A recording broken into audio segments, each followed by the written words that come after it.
Bonjour, ici Muriel de l'Oasis des Trois Chênes en direct de l'Oasis pour ce live du lundi 13h France. Comme c'était annoncé, donc alors un live aujourd'hui pour vous parler de la communication sur les réseaux sociaux. Donc je laisse quelques temps pour que tout le monde me rejoigne et puis je vais en profiter pour aller regarder si ça marche bien, si ça diffuse.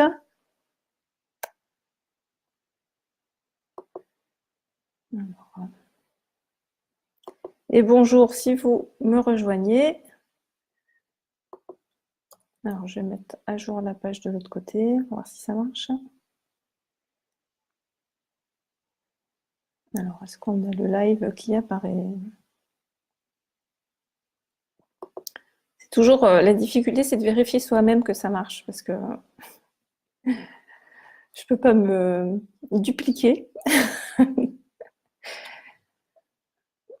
Donc, en tout cas, bienvenue si vous me rejoignez pour ce live en direct. Si vous vous connectez, faites-moi un petit coucou dans les commentaires. Et puis après, je vais démarrer le sujet.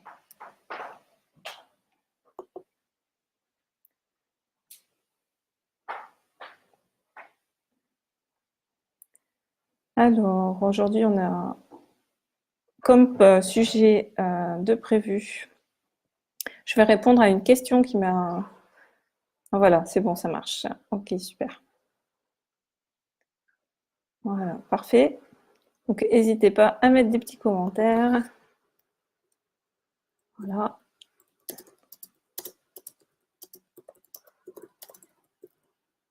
En postant un petit commentaire en dessous.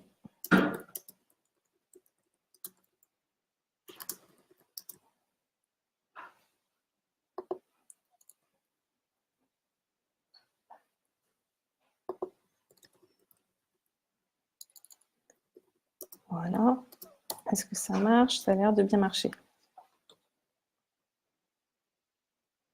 Parfait. Bon, bah, je vais commencer le sujet.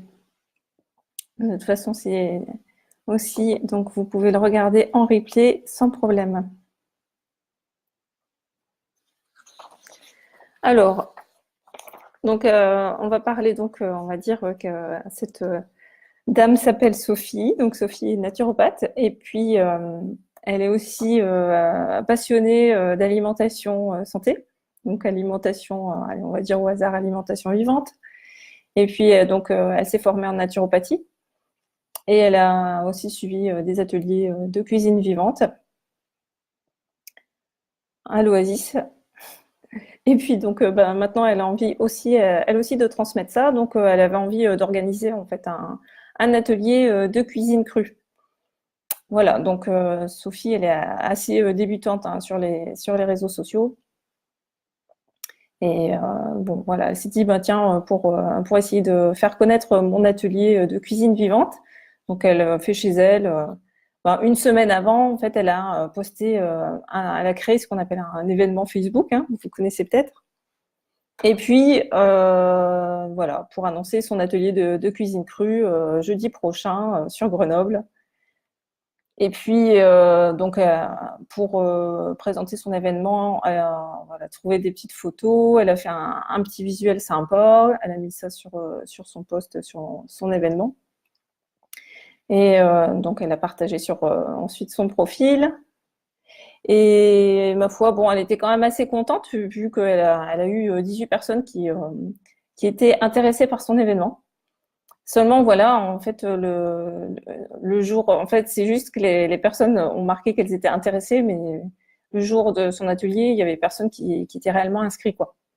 Donc, du coup, c'était un petit peu la déception. Au départ, elle était plutôt contente parce qu'elle s'est dit, oh, bah, chouette, j'ai 18 personnes inscrites, enfin, inscrites entre guillemets, qui se sont montrées intéressées sur Facebook. Et ben, à vrai dire, ça a rien donné derrière, quoi, vu que la personne qui s'est réellement inscrit à l'atelier, c'était un atelier payant, bien sûr. Et puis, donc, elle a eu personne qui l'a contactée par mail ou voilà. pour aller plus loin. Donc la question en fait c'est de savoir ben oui en fait pourquoi en fait là en fait ce qu'elle elle m'a fait part de sa déception et puis en fait elle m'a dit bon ben voilà en fait est-ce que les réseaux sociaux et toutes les questions que se pose Sophie c'est est-ce que les réseaux sociaux ça vaut le coup de s'y investir d'y passer beaucoup d'heures est-ce que réellement ça marche et puis ça peut m'amener du monde quoi. Euh, Elle sait vraiment pas du tout communiquer sur les réseaux sociaux.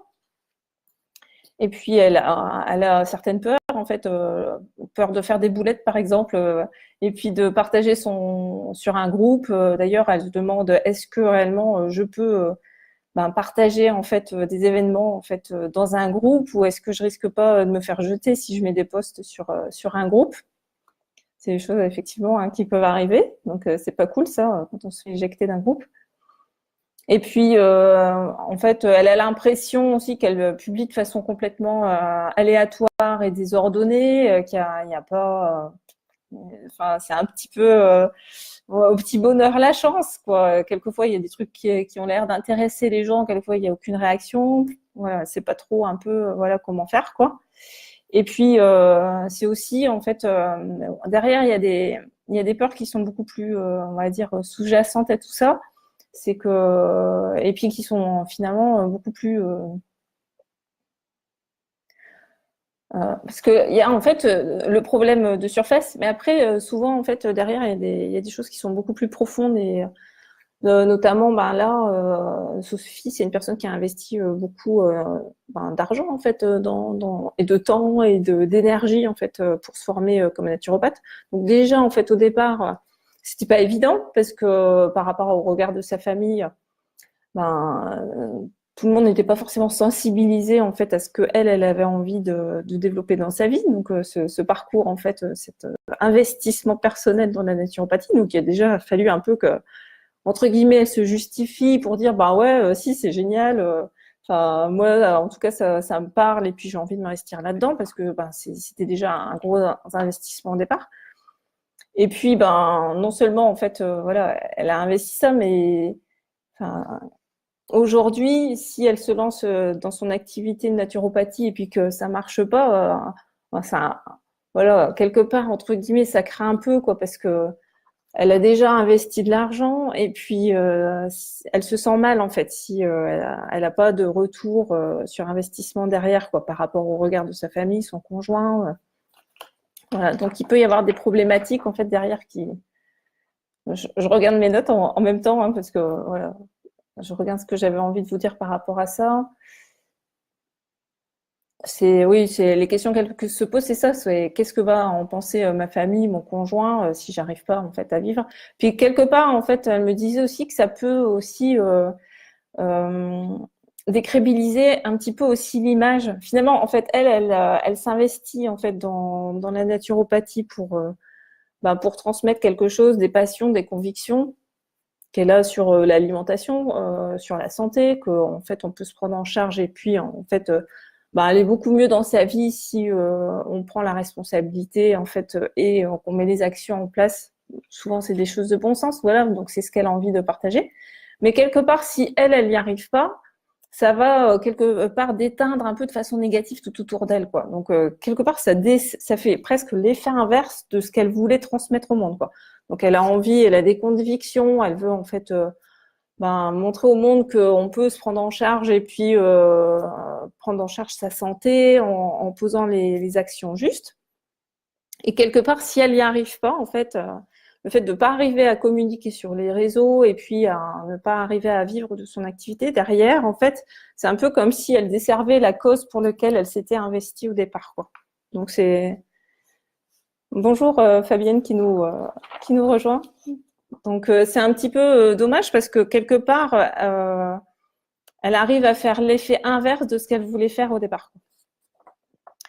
Voilà, donc ça c'est un petit peu toutes les problématiques qui ont pu survenir en fait autour de Sophie, donc cette naturopathe qui a essayé d'organiser son atelier de cuisine vivante, a publié un événement Facebook, puis à la fin, ça n'a pas donné des résultats probants, quoi.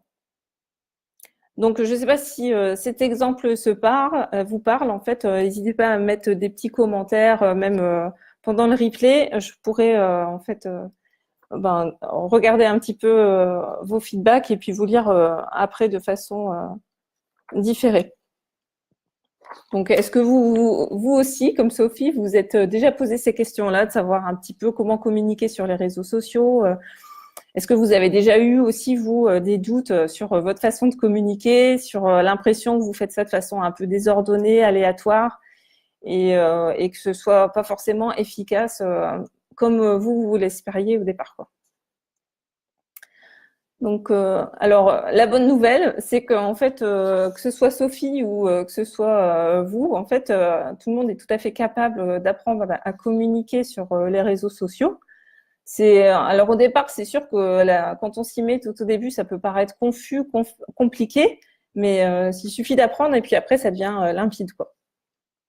Donc, j'ai relevé, en fait, pour vous donner quelques pistes, 4 étapes pour communiquer sur les réseaux. Donc, ça correspond d'ailleurs à 4 modules de formation, en fait, du programme d'accompagnement que je propose pour les professionnels du bien-être. Donc, c'est un accompagnement de 6 mois, remplir votre agenda de professionnel du bien-être. Et donc, si je détaille un petit peu ces 4 modules, donc ici, en l'occurrence, les 4 étapes pour communiquer efficacement sur les réseaux. Donc, la première étape, c'est avoir une vision claire de à qui on s'adresse et ce que l'on propose. Je vais boire un coup, excusez-moi.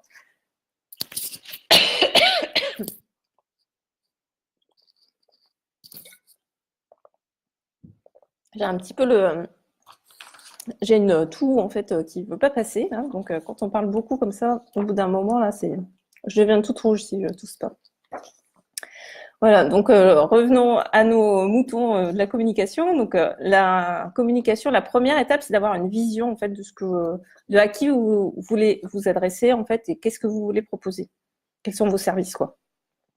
Parce que si vous avez déjà pas une communication, enfin une vision claire de à qui vous vous adressez et ce que vous voulez proposer, vous n'allez pas avoir une communication efficace derrière, quoi.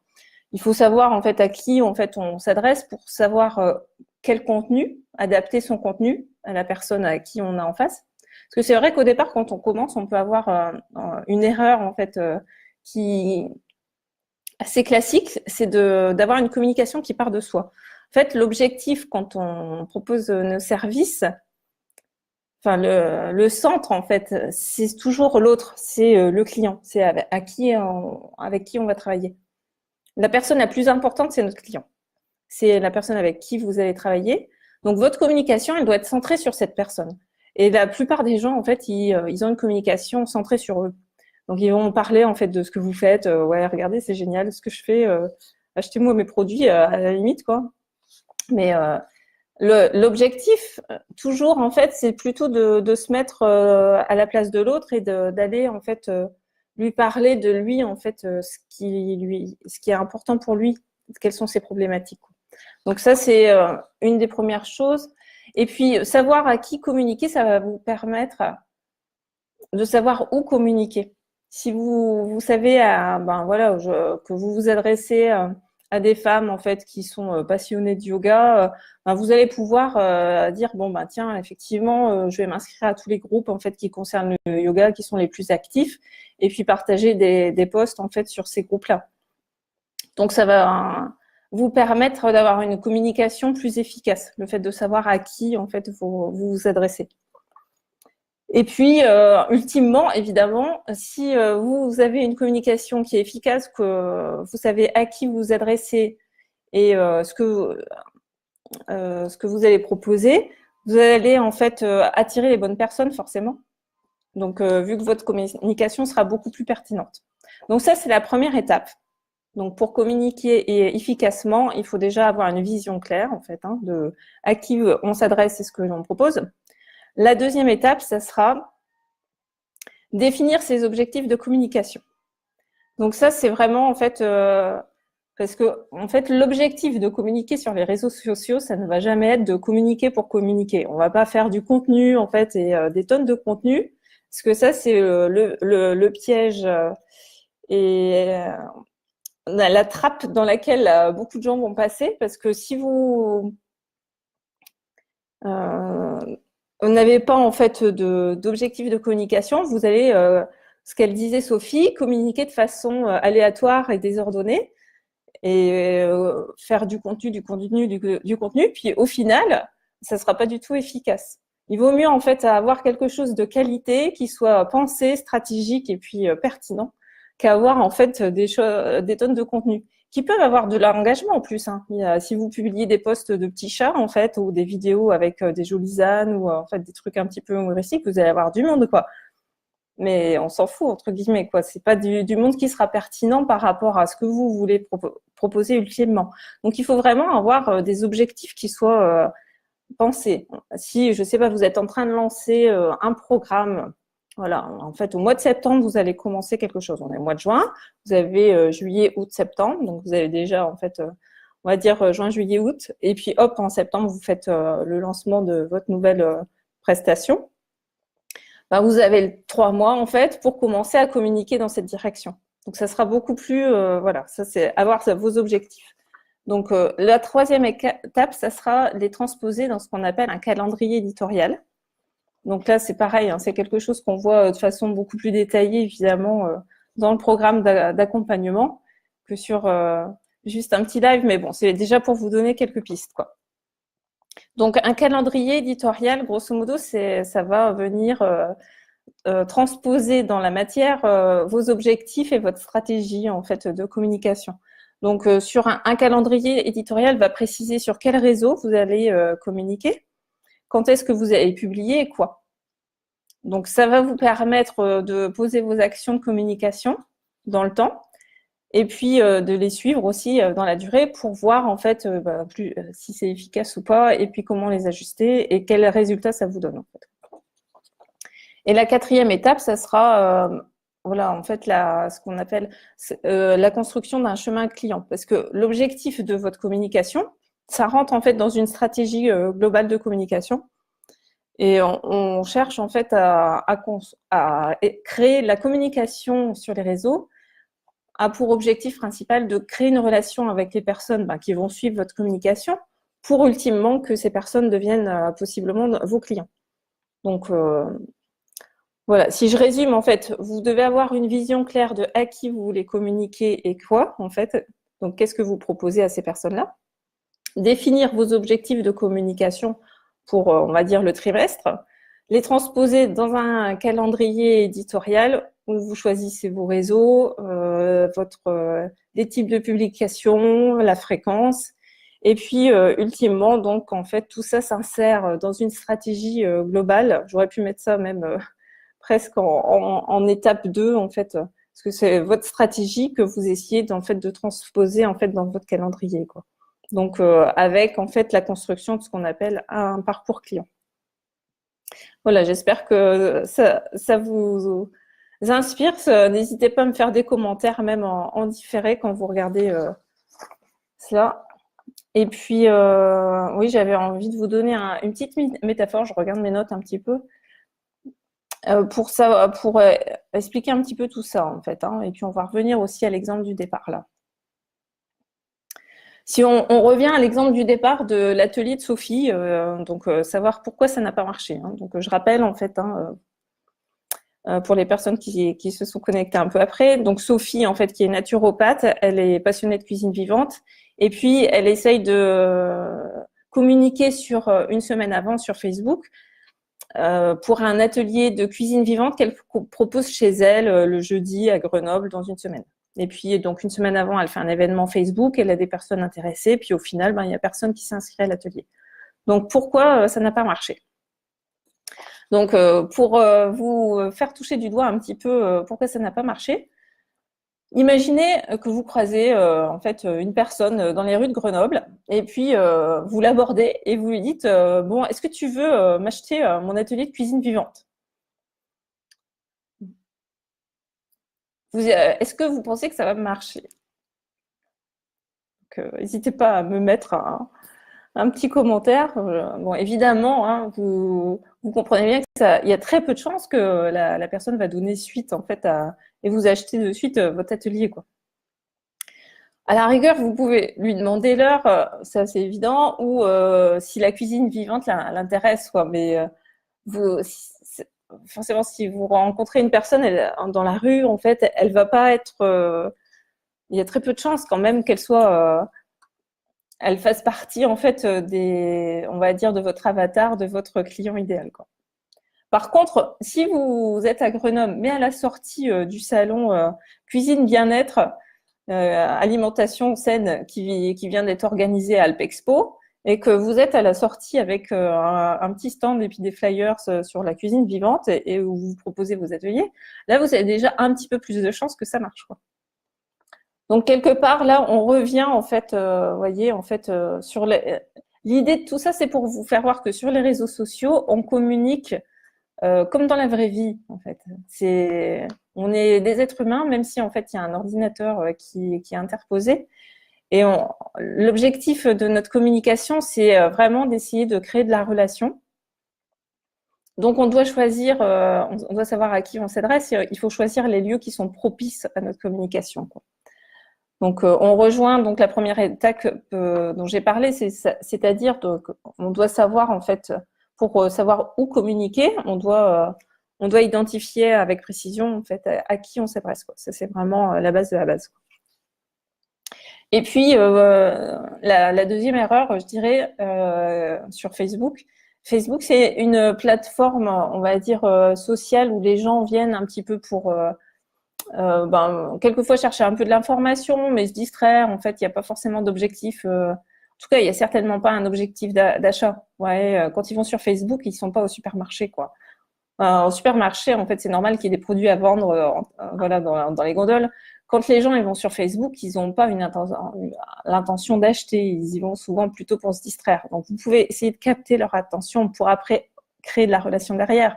Mais vendre directement sur Facebook, c'est pas forcément en fait pertinent. Et il y a un processus à suivre en fait il y a un chemin client à construire avant de vendre. Voilà, donc c'est tout l'objet en fait, on revient à ce moment-là en fait à l'étape 4 dont je vous parlais, on doit construire ce qu'on appelle un chemin client, quoi. On doit construire une relation, l'objectif c'est de construire une relation avec les personnes qui nous rejoignent sur Facebook. C'est un super outil Facebook parce que ça va vraiment nous permettre et puis en fait quand on commence en fait à maîtriser un peu plus, après on peut avoir des audiences, on peut avoir des groupes et tout ça, mais tout ça, ça rentre dans une stratégie voilà globale. En fait, c'est pensé, réfléchi, structuré. Voilà. Donc si ça vous intéresse en tout cas de voir ça de façon plus détaillée, je propose des séances étoiles filantes chaque semaine aux personnes qui sont intéressées pour rejoindre le programme. Donc remplir son agenda de professionnel du bien-être. Donc les personnes qui veulent vraiment en fait se faire connaître, trouver des clients et puis développer, pérenniser leur activité grâce aux outils du web. Donc vous pouvez, je mettrai en fait un lien dans le descriptif après la fin de la vidéo, parce que je ne vais pas le faire en même temps. Donc je le ferai après, et puis vous pouvez le trouver aussi dans le groupe il y a un petit post qui est accroché en haut avec un post de bienvenue, et puis vous devez avoir en fait, ah ben non, je suis pas sûre que je l'ai mis. Ah, tiens, je vais le noter. Je vais mettre séance étoile filante, voilà. Donc dans le post de bienvenue, et puis je le mettrai aussi dans le descriptif du live, voilà. Voilà, donc j'espère que vous avez bien aimé ce live. N'hésitez pas à mettre un petit pouce si vous avez bien aimé. Et si ça vous parle et ça vous semble intéressant, ces 4 étapes, voilà, est-ce que ça vous inspire? Est-ce que vous faites déjà comme ça? N'hésitez pas à me le mettre. Et puis, je vous dis à la semaine prochaine pour un prochain live qui sera sur les thématiques que l'on voit donc sur le groupe, donc la communication, l'organisation. Ça, c'est un de mes dadas. J'aime beaucoup en fait l'organisation. Donc, je ferai peut-être un petit live là-dessus. Et si vous avez des sujets que vous souhaitez que j'aborde pendant ces lives, n'hésitez pas à me les faire remonter, que ce soit par message sous Messenger ou par email à muriel@oasis des trois chaînes avec des tirets, oasisdes3chaînes.fr. Sur ce, je vous souhaite une très très belle semaine. Je souhaite une très belle semaine aussi donc à Fabienne, à Gaëlle. Et je vous dis à lundi prochain.